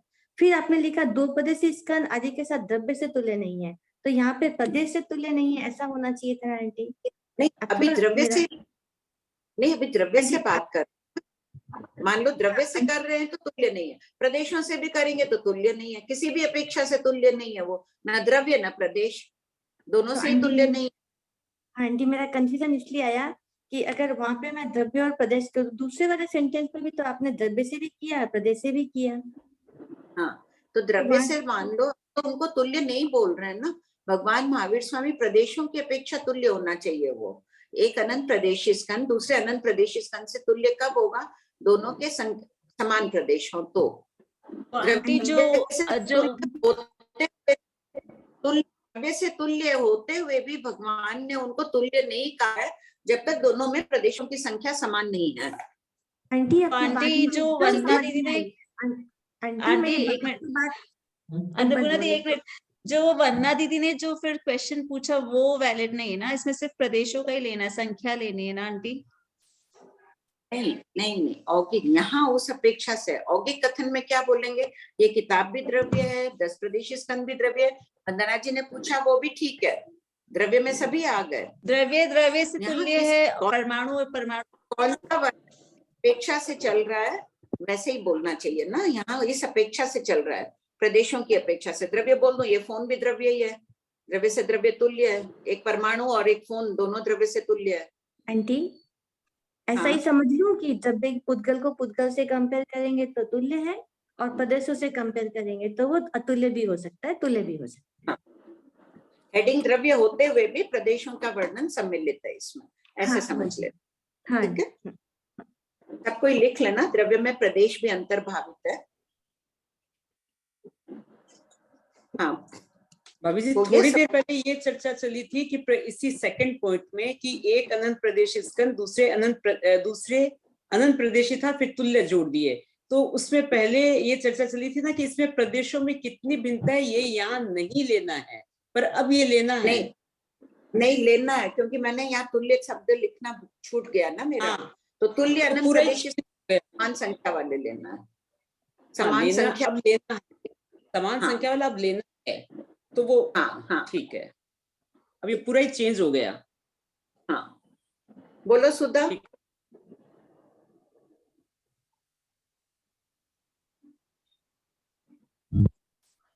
प्रणाम भाभी जी। हाँ सुधा। हाँ नहीं, वो मैं दूसरे पॉइंट में ऐसे बोल रही थी ना कि जैसे अपने लिखे एक दूसरे तुल्य अनंत प्रदेशी स्कंद के साथ द्रव्य से तुल्य है, अनंत प्रदेशी स्कंदों के साथ द्रव्य से तुल्य से होगा दूसरे स्कंद के साथ, जैसे कि परमाणु के साथ तो नहीं है तुल्य, ऐसा हाँ एक परमाणु दो प्रदेशी स्कंद के साथ भी तुल्य नहीं। सुधा तुम्हारी आवाज बहुत वो नेटवर्क में आ रही है प्रॉब्लम, वापस बोलो या तो। अनंत के साथ द्रव्य से तुल्य नहीं है, ऐसे बोल रही थी मैं, जैसे कि परमाणु के साथ द्रव्य से तुल्य है, दूसरे अनंत प्रदेशी स्कंद के साथ द्रव्य से तुल्य हो सकते हैं, लेकिन वो समान संख्या वालों के साथ ही तुल्य हो रहे हैं। हाँ, प्रदेशों से तुल्य नहीं है, इसलिए यहाँ उसको तुल्य नहीं कहा है। यहाँ द्रव्य और प्रदेश शामिल की विवक्षा है शास्त्र में, वहाँ तुल्य शब्द लिखना छूट गया है। वो तो ठीक है, इसलिए ये चीजें लगी है। चाह रही थी कि इसमें किंतु दूसरे अनंत प्रदेशी स्कंदों के साथ द्रव्य से तुल्य नहीं, ऐसे होगा कि ये लाइन कंप्लीट, मतलब कि जैसे दो प्रदेशी स्कंद है, दो संख्यात प्रदेशी स्कंद है, वो संख्यात प्रदेशी स्कंद के साथ समान तुल्य संख्यात प्रदेशी स्कंद के साथ तुल्य है, शेष संख्यात प्रदेशी स्कंद के साथ तुल्य नहीं है, ऐसे वो फिर अंडरस्टूड हो गया ना। जब एक अपने आप ही इसमें तो क्लियर हो जाएगा ना, दूसरे तुल्य अनंत प्रदेशी स्कंद तो और भी तो है, इतना तो जान ही रहे अपन, उनके साथ अतुल्य है। ठीक है।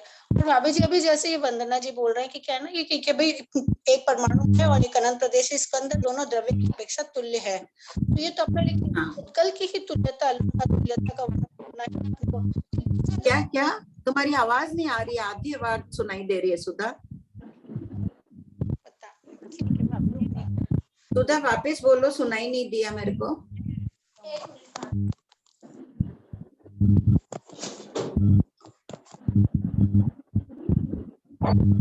तो बहुत कम क्वेश्चन तो है आंटी, फिर क्षेत्र से, काल से, भाव से सबसे हम अतुल्य नहीं, तो बोले यहाँ पर अपने पुद्गल की ही तुल्यता का वर्णन करना है ना, द्रव्य से तुल्यता नहीं करना है ना, तो पुद्गल में कैसे तुल्यता होगी ये बताना है। एक परमाणु से करना जरूरी है यहाँ पर। जैसे उन्होंने कहा ना कि एक परमाणु और अनंत प्रदेशी स्कंद पुद्गल की अपेक्षा तुल्य है, तो अपने जब द्रव्य की अपेक्षा तुल्य है, ठीक है, तो दूसरे द्रव्यों से तुलना करेंगे तब अपनी करेंगे कि मेरे नेटवर्क में प्रॉब्लम है क्या? नहीं आंटी, सुधा आंटी की क्लियर नहीं है। हाँ ठीक है, तो कोई बात नहीं भाभी जी, मेरा ज्यादा कुछ प्रश्न नहीं था। आंटी, फिर क्षेत्र से, काल से, भाव से तो हम इनको अतुल्य ही माने ना। अब और अलग वर्णन चल रहा है ना क्षेत्र से। क्षेत्र में अगर एक आकाश प्रदेश पढ़िए, आगे वाला प्रश्न वापस पढ़ लीजिए श्रेया जी 4700। क्षेत्र तुल्य किसे कहते हैं? एक आकाश प्रदेश अवगाढ़ पुद्गल एक आकाश प्रदेश अवगाढ़ पुद्गल के साथ क्षेत्र से तुल्य है, किंतु दो यावत असंख्यात आकाश प्रदेश अवगाढ़ पुद्गल के साथ क्षेत्र से तुल्य नहीं है यावत। नंबर 2, असंख्यात आकाश प्रदेश अवगाढ़ पुद्गल दूसरे तुल्य असंख्यात आकाश प्रदेश अवगाढ़ पुद्गल के साथ क्षेत्र से तुल्य है, शेष के साथ तुल्य नहीं है। क्लियर? हुआ नंबर 2 अभी का प्रश्न अलका जी ने पूछा था क्या? नहीं, सुनीता। हाँ भाभी जी, जैसे आपका अपने ना क्लियर हो गया? हाँ बोलो सुनीता। भाभी जी, जैसे अपने पुद्गल द्रव्य की तो बात कर ली, लेकिन अगर हम जीव द्रव्य की बात करेंगे तो अपने समान गति वाले लेने पड़ेंगे ना, जैसे मनुष्य से तुल्य है, फिर नरक की। सुनीता अभी अजीव भाव की बात चल रही है, जीव भाव की बाद में आने वाला है नेक्स्ट पेज में। अच्छा ठीक है भाभी जी, ठीक। हाँ पढ़िए। जीव भाव। प्रश्न 4706 जीव भाव किसे कहते हैं? उत्तर कर्मों के उदय, क्षयोपशम, उपशम या क्षय से होने वाले अर्थात कर्मों के संयोग या वियोग से होने वाले आत्मा के परिणाम को जीव भाव कहते हैं। प्रश्न 4707 जीव भाव के कितने भेद हैं? उत्तर जीव भाव के 6 भेद है, यथा पहला औदैहिक, दूसरा औपशमिक, तीसरा शायिक, चौथा क्षयोपशमिक, पांचवा परिणामिक, छठा सन्निपातिक भाव। प्रश्न 4708 औदैहिक भाव किसे कहते हैं? उत्तर कर्मों के उदय से होने वाले जीव के परिणाम को औदैहिक भाव कहते हैं, जैसे गति, जाति, कषाय, गोत्र आदि का उदय औदैहिक भाव है। प्रश्न 4709 औपशमिक भाव किसे कहते हैं? कर्मों के उपशम से होने वाले जीव के परिणाम को औपशमिक भाव कहते हैं। प्रश्न 4710 उपशम किसे कहते हैं? उत्तर विशुद्ध परिणामों से कर्मों के प्रदेशोदय और विपाकोदय को रोकना उपशम कहलाता है। उपशम सिर्फ मोहिनीय कर्म का ही होता है। प्रश्न 4711 औपशमिक भावों में जीव को किसकी प्राप्ति होती है?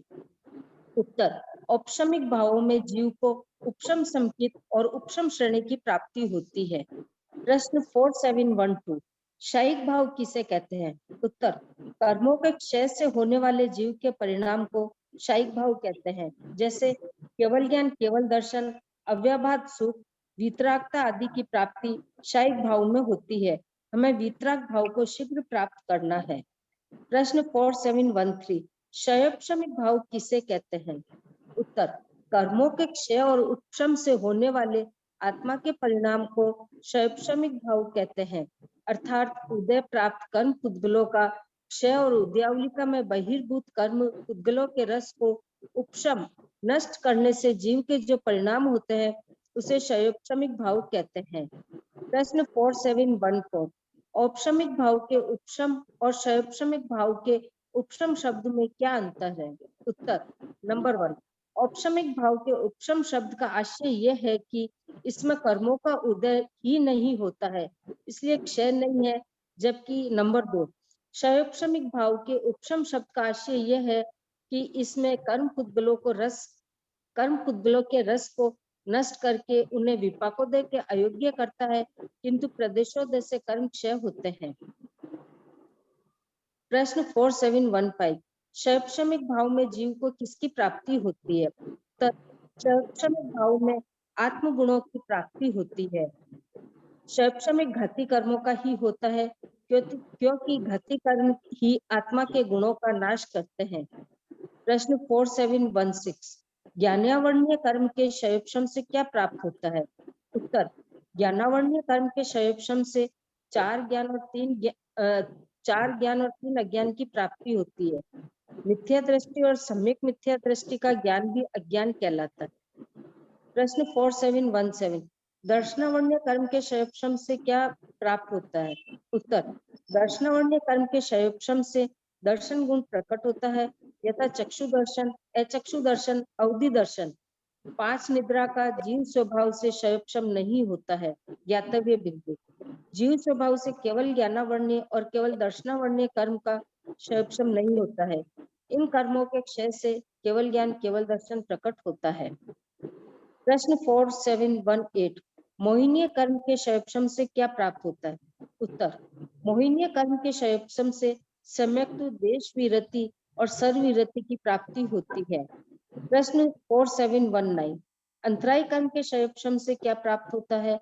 उत्तर अंतराय कर्म के क्षयोपशम से दान, लाभ आदि की प्राप्ति होती है। प्रश्न 4720 परिणामिक भाव किसे कहते हैं? जीव का अनादिकाल से जो स्वाभाविक परिणाम है उसे परिणामिक भाव कहते हैं। जैसे जीवत्व, भव्यत्व, अभव्यत्व परिणामिक भाव है। ये तीनों किसी कर्म के निमित्त से नहीं होते हैं, स्वाभाविक है। इस भाव का कर्म से कोई संबंध न होने के कारण जीवत्व आदि में कोई परिवर्तन नहीं होता है। जीवत्व आदि की अवस्था पर्याय में परिणमन होता है। प्रश्न 4721 नंबर 1 जीव का जीव रूप में रहना, नंबर 2 भवसिद्धिक जीव का भवसिद्धिक रूप में रहना और अभवसिद्धिक जीव का अभवसिद्धिक रूप में रहना जीव का स्वभाव है, तो इसे परिणामिक भाव क्यों कहते हैं? उत्तर, नवीन पर्याय का आविर्भाव प्रकट और पूर्व पर्याय का तिरोभाव अप्रकट ये परिणाम है। ये परिणाम द्रव्य के कारण होता है। जीव में ज्ञान दर्शन की प्रवृत्ति क्रमशः होना पर्याय परिवर्तन है। भवसिद्धिक अभवसिद्धिक जीवों का चारों गति में परिभ्रमण पर्याय परिवर्तन है, इसलिए इन्हें परिणामिक भाव कहते हैं। पर्याय यानी अवस्था, पर्याय परिवर्तन यानी अवस्था में परिणमन होना। जीव कभी मनुष्य बनता है, देव बनता है, तो उसकी अवस्था में परिवर्तन आ जाता है। पढ़िए। हाँ सी, एक क्वेश्चन था। हाँ बोलो। ये लास्ट लाइन है ना 4720 का, जीवत्व आदि की अवस्था पर्याय में परिणमन होता है। ये अवस्था यानी पर्याय। जीव है तो वो कभी मनुष्य बन रहा है, कभी स्त्री बन रहा है, कभी पुरुष बन रहा है, कभी देव बनता है, तो उसकी अवस्थाओं में परिवर्तन होता है, लेकिन जीव तो जीव ही रहता है। हाँ ठीक है। आंटी हाँ आंटी प्रश्न 4717 में ये समझ में नहीं, 5 निंद्रा का जीव स्वभाव से क्षोभम नहीं होता है।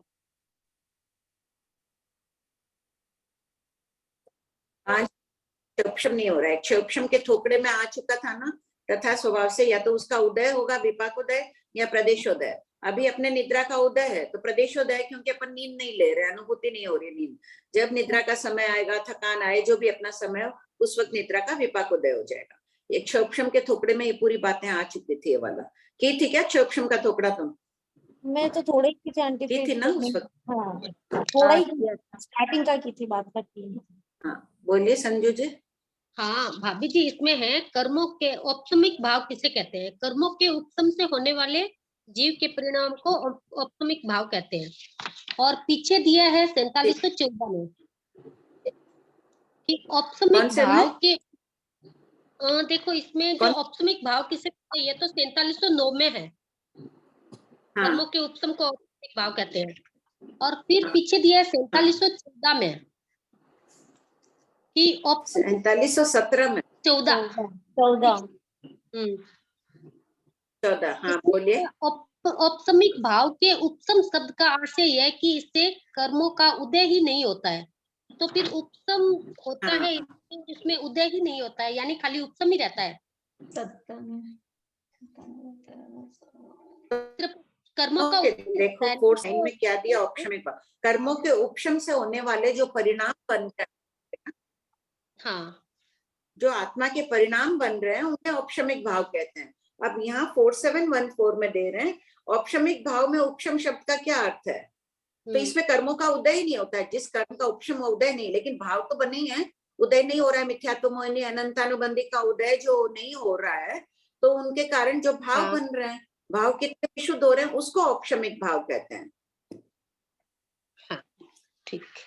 ठीक है। कर्मों के उपशम से 4709 में भी यही किया है। उपशम से होने वाले जीव के परिणाम को, जीव के भाव को औपसमिक भाव कह रहे हैं। यहाँ कर्मों का उदय भी नहीं है, न प्रदेशोदय न विपाकोदय। तो ऐसे न प्रदेशोदय न विपाकोदय होने से जो परिणाम है वो औपसमिक भाव है। तो यहाँ तो उपशम शब्द का अर्थ ये ले लिया। और क्षोभम शब्द में उपशम शब्द का क्या अर्थ ले रहे हैं? रस को नष्ट करके उद्यावलिका में प्रविष्ट करा रहे हैं। क्षोभम के थोपड़े में आ गया था ना संजू जी? दोनों जगह उपशम शब्द का अर्थ अलग है।